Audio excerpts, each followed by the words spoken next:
Welcome to the 2-on-1 Interview Challenge. I'm Matt Jones, and this is my assistant captain, Tucker Kickson. With us tonight is arguably the greatest American to ever play Canada's game, Mike Modano. Pleasure. What's up, man? Nice to meet you, bud. Thanks. Well, you know how this works, Mike, so let's get to it. Not really. I would say that's my mistake, but I don't make those, so let's blame this one on Tuck. Sure. 2-on-1 Challenge is simple. Tuck and myself each ask you a question. You can only answer one. Whosever question you answer gets a point. The man with the most points at the end is the winner. We'll appropriately ask you 9 questions in this round. Good thing we're not interviewing Eric Lindros.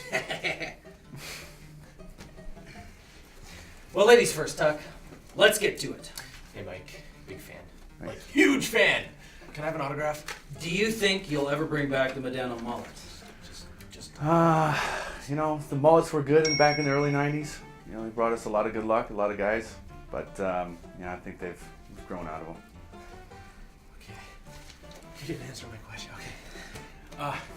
If you aren't the best American hockey player of all time, then I think you are. But if you aren't, who is? Do you think Brett Hall regrets not choosing to play for Canada?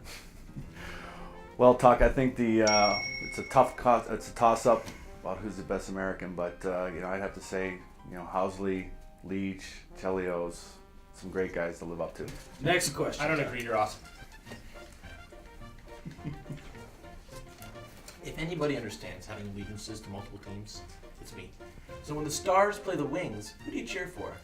You're now an executive advisor for the Stars, so that was obviously a dumb question, especially for someone who's supposed to be a Mike Modano fan. What exactly does an executive advisor do? Well, MJ, I think, executive advisor is kind of a broad role, so I just kind of, come when they call and, work with Jimmy Lights and Tom Gallardi, so I'm trying to, help sell the team in Dallas and bring its popularity back a little bit. Fantastic.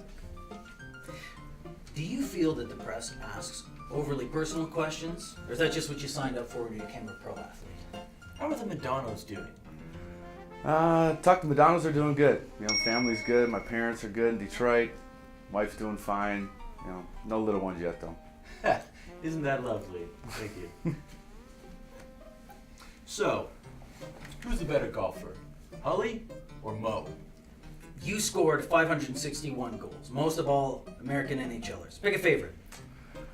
Well, MJ, I think the biggest one was in San Jose. Passing Phil Housley for the point mark record was a big one that night. I would have picked that one as well. Whenever I get invited to be a guest star in a talk show, they expect me to knock it out of the park, which I always do. Do you feel the same pressure playing pickup hockey?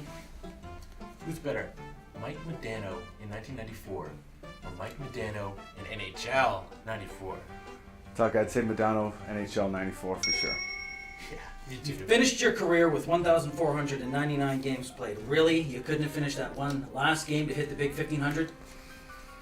You're a Michigan native who wore number 9 for most of your career.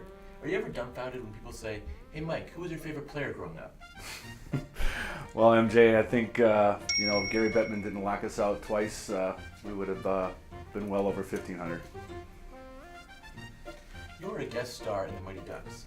Are you at all starstruck seeing superstars like Joshua Jackson or Emilio Estevez? Which is a less believable plot line for Mighty Ducks 2? That Iceland was odds-on favorite to win the tournament, or that after Canada lost, Wayne Gretzky jumped ship and openly supported Team USA? Well, I think the original Ducks was a huge turning point for hockey. Obviously, it introduced the Mighty Ducks to the NHL, but getting to know Emilio was not a bad thing, dude. Huh. Very interesting. So which hurt more? Being knocked out by Mark Messier and then falling off the stretcher as it went into the ambulance? Or losing to Team Canada in the 2002 Olympics? No, have you no shame? Be honest with us, Mike. Should Brett Hall Stanley Cup winning goal have counted? Yeah, it counted. Well, there you go. Mike, thanks for taking the 2-on-1 challenge. You're a legend. You're a legend, Mikey. Tuck, MJ, appreciate it. And I'm the winner!